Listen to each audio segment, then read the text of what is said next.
Vamos lá, vamos fazendo um giro. A Rússia faz uma declaração, e eu achei até estranho a Rússia vir a público fazer essas declarações, essa retórica russa, né? Vamos lá. O Ministério das Relações Exteriores da Rússia disse na quarta-feira que o Hezbollah ainda estava organizado e não havia perdido sua cadeira de comando, apesar dos ataques, a sua cadeia de comando, apesar dos ataques de Israel que, segundo Moscou, estavam tentando atiçar um conflito armado no Oriente Médio. De acordo com nossas avaliações, diz a representante do Ministério das Relações Exteriores russo. O Hezbollah, incluindo a ala militar, não perdeu sua cadeia de comando e está demonstrando organização, disse a porta-voz do Ministério das Relações Exteriores, Maria Zakharova, aos repórteres. Zakharova disse que o Ocidente, em particular os Estados Unidos e a Grã-Bretanha, estavam alimentando o conflito no Oriente Médio e mostrando hipocrisia ao apoiar Israel, que estava causando baixas civis significativas no Líbano. O Hezbollah foi formado pela Guarda Revolucionária do Irã no início dos anos 80 para combater Israel, né? E também um grande movimento social, religioso e político para os muçulmanos xiitas libaneses. A Rússia também repreendeu Israel pelo ataque à Síria. Mais uma vez, Israel violou grosseiramente a soberania da Síria ao lançar um ataque com mísseis contra um prédio de apartamentos de vários andares em uma área densamente povoada em Damasco, disse Zakharova.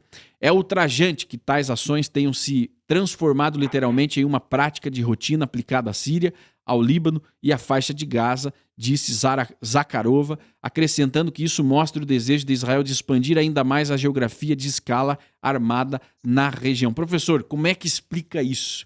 Como é que explica essa declaração russa? Mera retórica? O que significa, professor?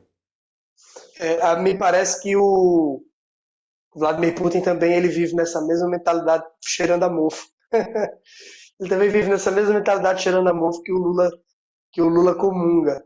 Né? Agora, bom, por mim eu ignoro completamente essas declarações do governo russo, Não significa... porque falou o governo russo do alto da sua invasão na Ucrânia.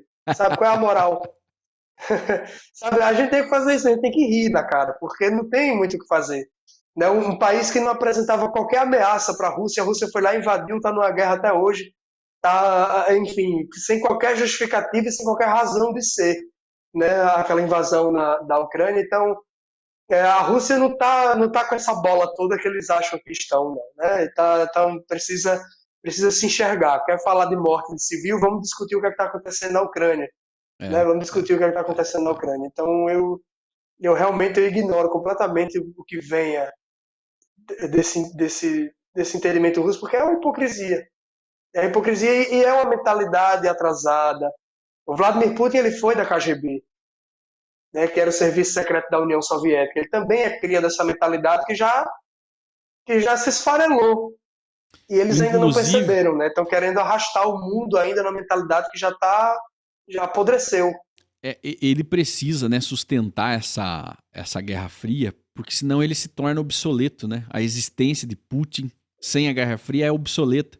Então, é preciso essa conspiração constante. Mas lembrando, professor, que essa declaração russa, na prática, ela não funciona para nada, né? A Rússia não rompe laços diplomáticos com Israel, mesmo fazendo diferente do Brasil, hein?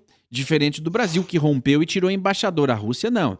Ela faz essa retórica barata dela, mas ela continua comprando de Israel, vendendo para Israel.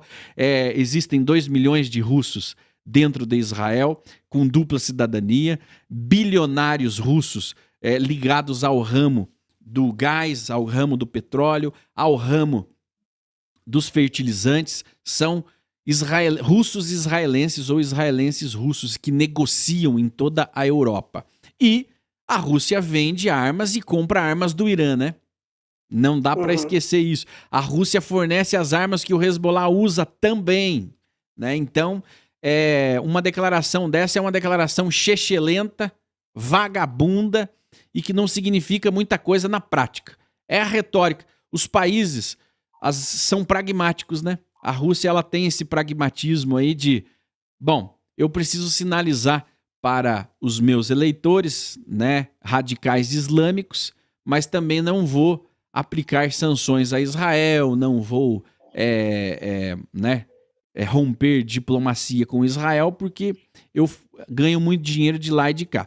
Mas, em termos de mercado, professor, os radicais islâmicos são maioria, né? Infelizmente. O governo russo, e especialmente o presidente, agora falando da figura do presidente, essa postura meio, como é que eu posso dizer, essa contradição ambulante já acontece, não é de hoje. Por exemplo, ao mesmo passo que o Hezbollah usa armas que também são russas, o presidente Vladimir Putin disse que invadiu a Ucrânia para livrar a Ucrânia do neonazismo. Então você tem uma contradição. Ele para atacar o presidente da Ucrânia, que é descendente de judeus, o presidente da Rússia sempre faz questão de dizer que tem boa relação com a comunidade judaica. Ao passo que o Hezbollah usa armas russas, esse ano a Rússia foi vítima de um atentado terrorista do Estado Islâmico. Não tem nem muito tempo, tem alguns meses isso. Então é uma coisa que é meio dual. Não só dual, ela é controversa e também, ao mesmo tempo, ela carrega muitas contradições. Porque, ao mesmo passo que critica Israel, mas para falar mal do presidente da Ucrânia, que é descendente de judeus, o Vladimir Putin se coloca como amigo da comunidade judaica.